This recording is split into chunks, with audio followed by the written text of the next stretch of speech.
All right, so basically, this is live conversation with Mark's Outdoors speaking to a gentleman by the name of Heavy G, who is responsible for their rod repair.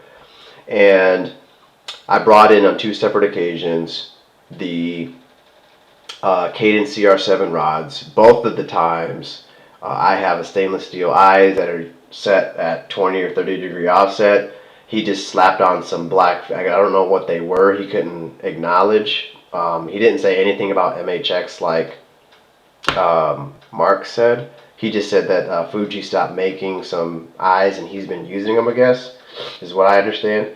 And long story short, I asked him, well, if all my eyes have a 20 to 30 degree offset, then shouldn't the ones you're putting on have it? And you'll hear me talk to Heavy G in the morning time on the 18th as I get a phone call from him this morning. And I said, I guess I could just bend them, but I said that would be messing with the integrity of the eye, right? And he said, well, yeah, definitely. So, you've seen it in the footage, the way the rod eyes were back on my last week's very inception of the videos. And it's always some type of interruption or some type of abuse, basically. And you're going to hear these guys kind of tell me what they're using and this and that, and it's not just like, well, let's take a look at it and see what you're talking about. And even Heavy G, at the end of the conversation, Heavy G, we came to an acknowledgement of me bringing in the rods, and then unfortunately I turned the camera off, but as I was getting ready to hang up, I could hear him before he hung up talking to his significant other, going, man, what's his problem? Like it's taboo or alien that I would like to have things right. After all, where the eyes are, you kind of stare at that section of the rod every time you use it. So, long story short, it's just not intuitive to use that mismatch, basically. If you have something that's made to cast better or have better sensitivity, you need to have it congruent. And as a rod builder, as he says he is, I know that he would pay attention to something like that, but I guess I don't think he was paying attention. More so, I think that I was being targeted, just like every other time I get service, I'm always targeted. For example, the axle that broke, I was told that they would have it ready last week, and I never received a phone call, and 3 or 4 service days expired before I had to make the phone call. So it's the same thing. Every time I get something serviced, every time I have something done, they're always there, just like with the Hobie drive, to undermine and sabotage my privileges. Okay, and so you're going to see and hear this conversation.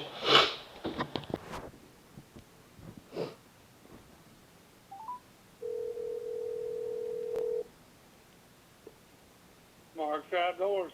Hey, Mark's Outdoors. I was wondering if I can get a hold of the rod repair department or the fishing department. Sure, 1 second.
let me holler at him again. 1 second.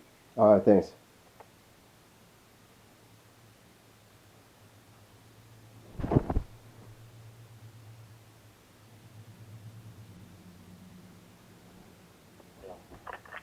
Fishing department. Hey, fishing department. I was wondering if I could speak to Mr. Phillips. I don't know if he was there today, but uh, I spoke to him about the rod builder. I think it's called Heavy G, and wanted to know what type of eyes he uses. And this was 2 weeks ago. He said give you guys a call back, so I can find that out. Yeah, I think Gary just uses the closest thing. I mean, he carries tons of different guides, but I think he uses the closest thing comparable to whatever he bring in as far as quality. You know, sometimes rods have like Fuji Alkanite guides or, you know, the standard Fujis. He just uses the closest comparable thing to what you had. He's not going to put a Fuji Alkanite guide on a $50 rod. You know what I mean? Yeah. Well, I was just trying to. He said that that they'd tell me what it was that he uses. That's why I called back. All the materials he uses come from MHX. That's what I do know, but I can't tell you 100%. You know what he would have put on your rod if he put one on for you. Okay. Like I said, if it's he uses the most comparable thing he's got closest to whatever he had as far as, you know, depending on what you had, you know what I mean? Yeah, that was my concern. Is that it wasn't comparable, and I was wondering if I was able to get a hold of him to see what if that's how he just does rods, because I have 20 to 30 degree offset eyes on my rods, and he puts them on all perpendicular, and I also have stainless, and he put, I think, some type of Fuji or something on there. So that's why I'm kind of scratching my head trying to figure out what's going on. He did it twice. Okay, well, yeah, he may just not have, you know, exactly what you had. I mean, it's just a flat rate of $10, and he puts the closest thing he's got on there. You know what I mean? He's not going to have exactly what the manufacturer that built your rod may have. He may have, you know, something a little bit different, but if that's all he's got, you know, it's only $10. Yeah, I understand. And I was just going to see if I could talk to him to see why he put them on perpendicular to the shaft when all the other eyes are running 20 to 30 degree offsets.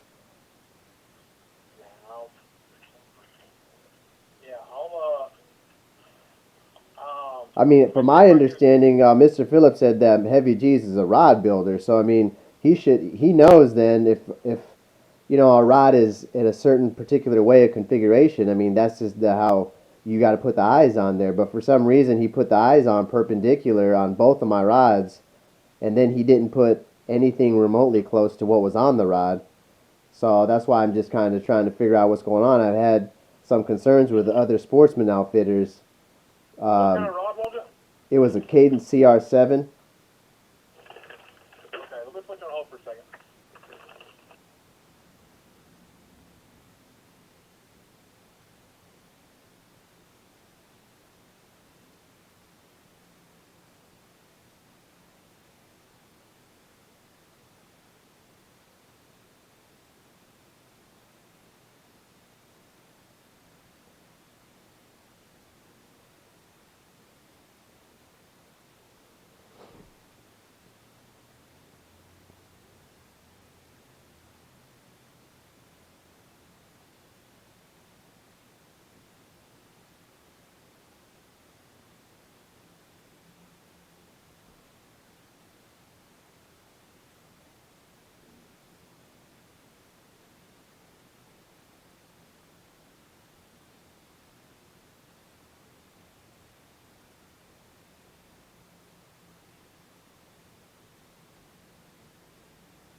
All right, hey, read me your phone number off. He's on the phone with him. He's going to give you his number. He's going to call you.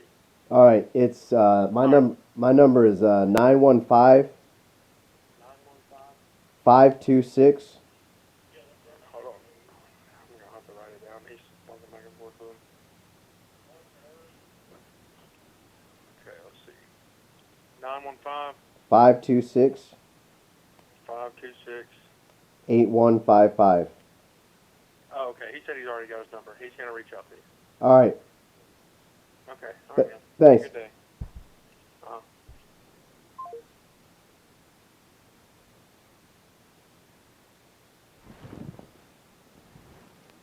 They said they were going to reach out to me 2 weeks ago.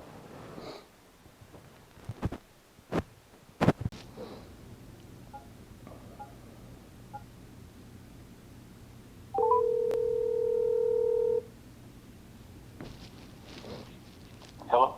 Hello, I missed the phone call from this number. Is this Mr. Mira? Yes. This is Gary. I do all the rod repair at Mark's Outdoors. Yes. And I heard you had a little complaint about a rod, and I want to get with you and see what the problem was, see how we can get it fixed. Yeah, I talked to Mr. Phillips already about 2 weeks ago now, and he said he was going to talk to Heavy G, and That's me. yeah, and I had 2 rods brought in there, and I got them back, and the rods that I brought in, they all have that 20 or 30 degree offset, and I noticed that when I got the rods that the eyes were all placed just regularly perpendicular, but they were also a different variety that was black instead of like a silver. I guess mine is stainless, I think. And I was just kind of curious. He told me you were a craftsman and a rod maker, but I was like, well, that didn't. I don't know of anybody that would do that. So I just want to kind of figure out maybe he knows something I don't. So that's why I figured I'd call and ask you what type of eyes those are, because if I brought in a $300 rod versus an $80 rod, would you use something different? Now, I use,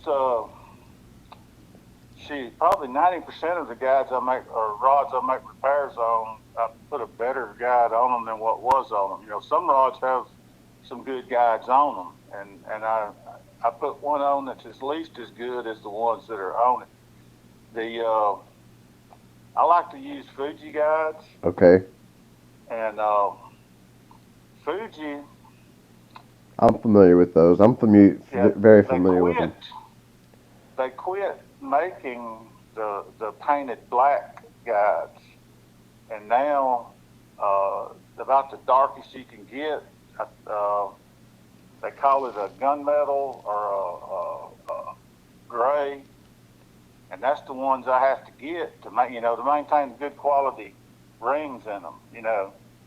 Okay. And so if I get a rod that needs one guide or 10 guides, if the guides on it are black, I don't have the black guides anymore. Yeah, my guides are stainless steel silver, and I got sometimes too with the real shiny guides, I may or may not be able to put a guide on them that looks just like them. Right. I try to get as close as I can. Yeah. Okay. I repair so many rods. I can't exactly place the ones you may have brought in. I custom build rods. Most of the rods I custom build are actually spiral wrapped. Yeah. That's a big preference, in custom rod building. Yeah, but I do a lot on top or spinning rods too. But with that being said, though, I mean, I was just kind of concerned because my rod eyes are all offset at like 20 or 30 degrees, but you just slapped them on there perpendicular, and I said, well, maybe he knows something I don't. Is there a way that I could bend those a little bit? I mean, that'll fix it pretty much. Just kind of bend them in the angle of the others. But I mean, your intent isn't to do that, is it? well, I would be more than happy to take it and maybe I overlooked the angle of the guides. It's rare, but occasionally, in the world of repairing, you may bump something or and kind of get the guide away from where you set it, and then you finish it, and then it's done. I would be more than happy to take a look at it and redo those guides. Possibly even change the color on them if I can. Just whatever it takes to make you happy with it. Yeah. Man, I appreciate you giving me a call back. I knew from a rod repair perspective that maybe, I don't know, something was going on, but uh, are those eyes, are they a carbide eye, or because I mean I can bend them, but I mean bending them isn't going to do anything, but the more you bend them, the more the easier they are to break. So I mean really. You have to be so careful, trying to do any bending or especially when it's mounted and you're just trying to move the ring over a little bit. Yeah. That's not a good idea. Yeah. Yeah, I think it's probably best I bring them back in and just put my name on there and everything. Yeah. Because you'll see exactly what I'm talking about, because all of my eyes are offset by the manufacturer, at least 20 degrees or 30 degrees. And then you put. What type of rod is that? It's a Cadence CR7. It's a CR7 model. Okay. And Yeah. Sometimes, everybody makes a mistake every once in a while. I could have just not got them set where they needed to be set. Maybe I tried to line them up with the guide in front of them or the guide behind them, something like that, and didn't notice the offset on them. yeah, I'm not sure because it's two separate times that I brought in two different occasions, so I don't know. Oh, okay. Well, I definitely need to look at those. Yeah. Especially now after talking to you, and I can, I don't mind a bit redoing them to make them right for you. Yeah, I mean, I just want you to be happy as well, because I mean, you're a craftsman, and I know that you have the integrity to be one and sell your business and make a name for yourself. So you'll see kind of exactly what I'm talking about. I'm just going to bring both of them up to Mark's, and next Friday, I'll give you a buzz whenever you pick them up, or this Friday, to let you know that those are mine. Okay, yeah. Just if you could take them in. Usually Boo is back there at the service desk. Sometimes Robbie or sometimes Joe. Okay. But let them tag it in and make sure they'll put your name and all on it. And all right. when I get them, I'll tell you what. When I get them, I'll look at them and I'll give you a call. And okay. We'll make sure we get it right. All right, Heavy G. I appreciate you taking the time, sir. Okay, thank you. All right, bye now.